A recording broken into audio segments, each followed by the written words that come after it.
Sexfaldig Grand Slam-vinnare med totalt 49 titlar under karriären. Ett OS-guld från Barcelona 92 och etta på världsrankingen 91. Tysken Boris Becker har en fantastisk tenniskarriär bakom sig. Idag blir det inte så mycket spel, men han kommenterar mycket tennis och därför bra koll på läget. Han besöker Båstad för första gången, träffar gamla kompisar och har med sig delar av familjen som undrade varför han aldrig har berättat om det här stället förut. When I arrived last night in Copenhagen, my wife asked me, "Well, why you never played in Båstad? Why, such a nice place here?" And I said, I was usually in the Wimbledon final with him on the Sunday, and the last thing you want to do on Monday is play again tennis on clay. So that was really the argument. Ja, nu är han i alla fall på plats och får äntligen träffa sin gamla vän, kollega och antagonist, Stefan Edberg. But when was the last time you guys met? Because you haven't met in a while, right? Probably some time ago, a few years ago. Was it in Prague? Or? I think in Prague with breakfast. Yeah. We played actually, or I was trying to play, and you actually did play. Yeah. And when you look back on the rivalry you had, especially going back to the 3 consecutive Wimbledon finals, late 80s? So far it was a good interview. Now it gets a bit... No, it's always good to see him. He was my toughest rival for many years. We played, I don't know, 50 times. We played a lot of times. A lot of times. Yeah, and winning and losing, but obviously those 3 consecutive Wimbledon finals is something we were both remembered for. He got me two times. Yeah. One match he evenly won, the other match I won in straight sets, and the third match you won the first 2 sets, I won the second, the third and the fourth, and I was up a break in the 5th set. Yeah. But then you started hitting a backhand through, and then I lost. So that you made one mistake, I remember. 1-4 volley. It's funny, we're talking 20 years ago now. But it's always good to see him.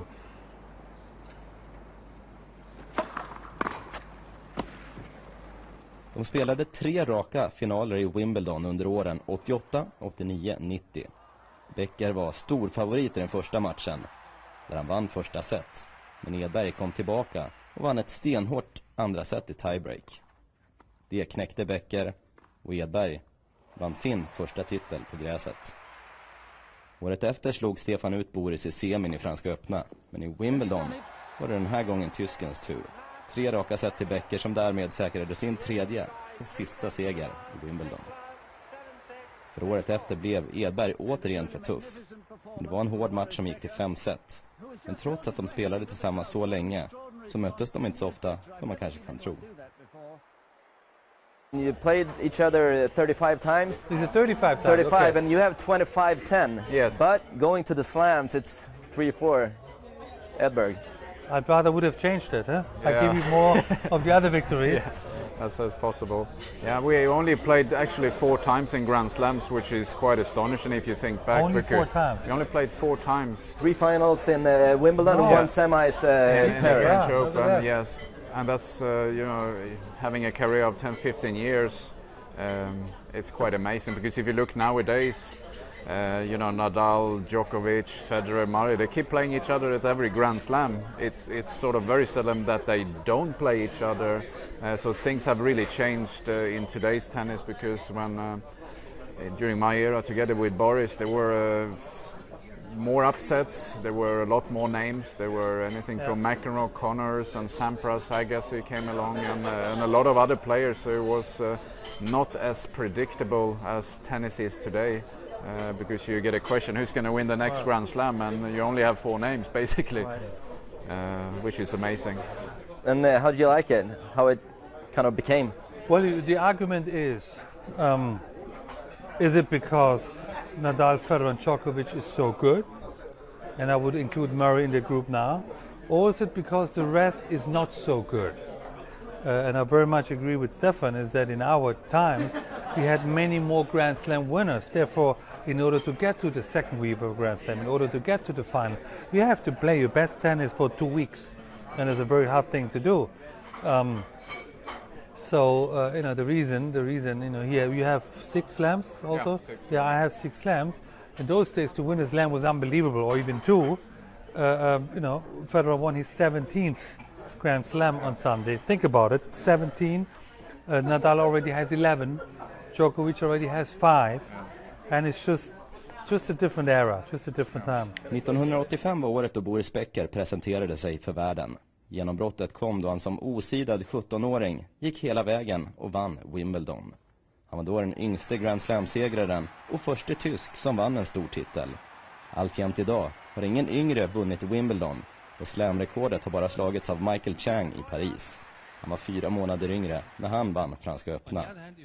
Boris Becker och Stefan Edberg var utpräglade servevolleyspelare. Det är idag en nästan utdöende konstform. Men med tanke på hur effektiv den var och hur de spelade så undrar man varför. It's a good question, man. Obviously, when you speak to a lot of people, obviously the grass has probably changed a little bit. The courts are better, truer bounces. I don't know if they keep the grass a little bit longer than they used to do. I think the ball has changed where they are probably a little bit heavier, a little bit softer, which is not for a good little bit bigger as well, right? Might be a little bit bigger, which is not good for a serve and volley player. And I think the guys return probably better today. So I think taking those things into consideration, that's part of the reason. And I think it's just the way people play today. They're not being trained to play serve and volley because in order to play serve and volley, you need to start at a young age. You can't just sort of start pick it up when you're 20, 21 because it's not going to be in your backbone. And that's the only thing that I do miss in today's tennis because I think tennis today is fantastic, but a little bit more variation of the way players are playing. It would be nice to have at least somebody playing serve and volley 50% of the time, but I don't think there is anybody out there. There might be, one guy. Do you think we can get a serve volley player in the future? I think very much what you said. I think the juniors have to be educated better. You saw Federer beat Murray coming to the net. Federer is beating some of these baseliners coming forward. But when you grow up, it's a bit easier to play from the baseline. You have to run a lot, and it's about backhand and forehand. To come to the net is a different technique, it's a different footwork, it's a different tennis, it's a bit more difficult. But most kids don't think that way. They want to play the way everybody plays, and so there's no involvement. It's a bit one-dimensional, and as a fan and as a commentator, I wish there would be more variation, more change of styles, and I think it would do the tennis good. But do you guys get pissed off when you see how bad some of the players are in front of the net today? No, I don't. I think I just wish they could come up there, but obviously there are not many great volleyers out there. There's a few that actually volley pretty well, but you don't really have any outstanding volleyers like Boris, myself, McEnroe, which were true volleyers, which really did magic things up there. Those players are not around today, but it's just the way tennis are today. You got to play the game that wins your matches, and these guys at the top, they know how to play tennis. They're physically extremely strong, and they know how to play and use what they can best. Having played the sport a long time, I know what's good and what's bad, and of course they're good. But our generation, we have so many good players then. Yeah. Or would you say that Borg wasn't fit? When they said they're so fit now, you think he wasn't fit? Yeah. You think Sampras wasn't fit? Yeah. Yeah. Yeah. So I'm a little bit, because we live in the world of sensationalism. Yeah. So everything has to be the best and the greatest and all this. And I'm like, guys, hold on. Why? Why isn't why always the same guys win the Grand Slams? But you get a little pissed off, right, Boris? No, it's again, the question is always, having played, in our generation and now watching these guys today, the question is always who was the best player or who are the best players, and obviously you can't argue with Federer, 70 Grand Slams, but then would he have won as much in our generation? I'd like to say no. I like to believe that in our generation we have more players that come to the net, have a different understanding of the game altogether. Therefore, it was harder to win.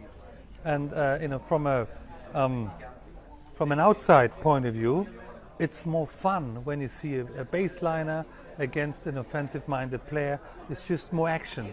The Nadal Djokovic final at the Australian Open was 6 hours long, but honestly, for 4 hours, it was the same thing. It was back and forth, and yeah, they're physically strong, and it's amazing some of the forehands they hit and backhands, but if they come to the net, they look a bit lost.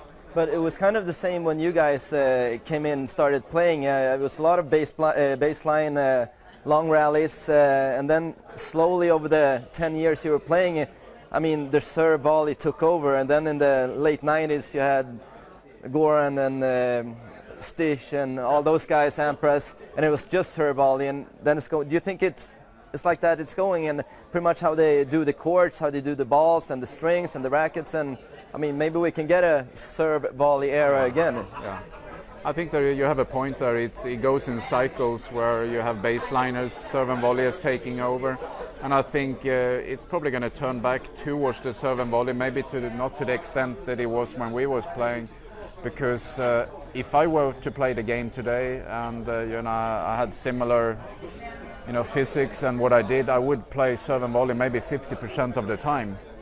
I would not play 80-90% like I was playing at the time, because it would be too predictable. But I would say if you had somebody who played serve and volley anything from 4 times out of 6 in 10, it would make life a lot tougher for the return of server, because it's pretty easy today, because your guy's not going to come to the nets. You can actually block back all the returns if you want, with no pace on it. If you play a serve and volley and you're blocking the returns back, you say, thank you very much, I'll just knock it off here. So I think there'll be 1 or 2 players coming forward that plays a little bit more of variation. I think they will have a lot of benefits in doing so. But you have pretty much the same physics today as you did 10 years ago. That's true, look at him, this guy is still so fit. It may look fit, but I'm not. But Boris, how much do you play nowadays? Not so much anymore. I mean, I was going to play him today to challenge, but I had ankle surgery and hip surgery the last 2 years, so I was out of action pretty much for 2.5 years. So I'm healthy again, I can work out again. So hopefully next year, today, I will do a rematch. Okay. And then I play for charity. I play if there's a good cause. I want to play Stefan, for the right reasons.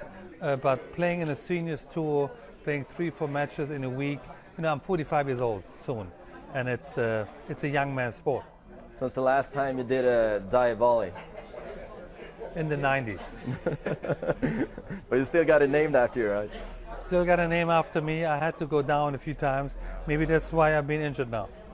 So put out some cushions up in the front at the net. Maybe next year you can do a dive volley. Exactly.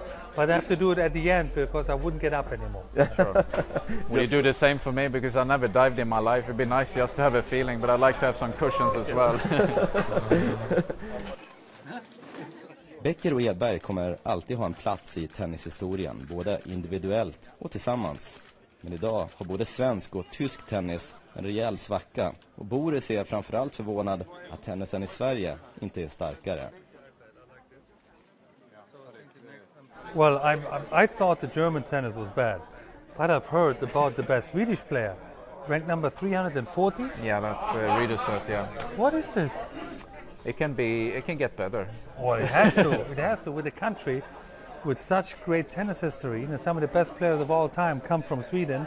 And when I've heard it from Wilander last week, actually, I thought it was a joke. I thought, he's joking me. I'm sure you have a couple in our top 100. He said, no, our best player is 340. Obviously, Robin Söderling being out of action for a year, that hurts.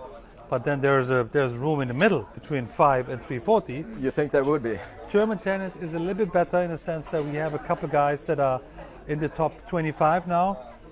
Florian Mayer, Philipp Kohlschreiber, we have Philipp Petschner, Wimbledon champion in doubles. So it's okay, but also we don't have any top 10 players. And then, it's a long story. You have to deal with the federation. Their point of view is sometimes different to what a real player wants and needs.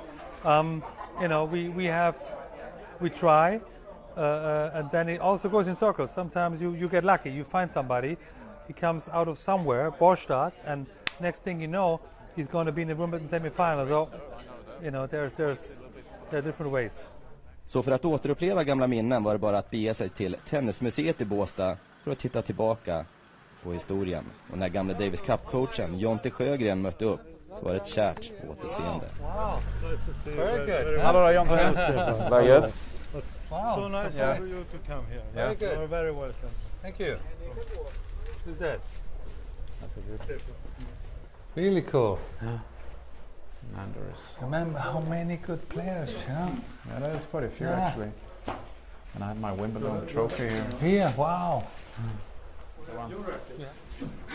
You got your racket here? Oh, wow, yes. Look at this. And the picture. Exactly what I used to play with. Oh, I liked it. Yeah. So you take one for me too now, for my little archives. Yeah. I don't have that every day. In the Swedish Tennis Hall of Fame with the all-time great Stefan Edberg. Just push it nicely, yeah? There you go. Get us, yeah? Okay, smile. Good. Och det råder ingen tvekan om att Sverige, eller framförallt svenskar, har en speciell plats i Boris Beckers hjärta. Björn Borg was my inspiration growing up. That's the reason I really picked up the tennis racket. And then when I first came on the scene as a junior, this gentleman was impossible to beat in the juniors, winning. He won all the slams in the juniors. 1 year, yeah. So and I was always then, losing earlier. And in one of our matches early on, you beat me in the juniors in Wimbledon in the first round. I remember the year 1983, right? 1983. So from that moment on, I felt that in order to overcome and become the best possible player, I have to beat Edberg, I have to beat Wilander, I have to beat so many from this country that we started this relationship with, Becker and the Swedes. Yeah. And it's still strong today. I consider him a friend. Some of the other guys that I used to play, I like a lot today. And we have so much in common. We've spent so many hours and years together that you do have a relationship. But were you kind of jealous of the Swedes because you were pretty much the only German True. going around in the I tour? wish I would have had more teammates later on. Michael Stick came, but we were never that close. I think traveling in a group was easier when you're amongst colleagues. You are competitors, so you cannot be too close, but you speak the same language. You come, let's say, from the same town, and there is a closer tie to one another. But in my case, I befriended then, a couple of Swedes, Americans, English. It was like that. When you think of Boris, what's the first that comes to mind? Be careful. Be careful. Boris, like I said, I think Boris has been really important to my tennis, and he's been a big challenge out there, something that sort of drove me forward. It was a guy that I wanted to beat at the time, good. there's no question, and I'm sure he wanted to beat me as well. Exactly. And that's we brought the best out each other. So I think when you spend so much time on and off court, you always have a friendship for life. And it probably gets stronger the older you get, because once you're on the tour, you're focusing on your game and winning your matches. Have a good time in Båstad. Good, thank you. Tack. Tack så mycket. Tack så mycket. Kan du mycket svenska? No, not really. Never picked it up? Well, tack så mycket and a few swearing words. Yeah.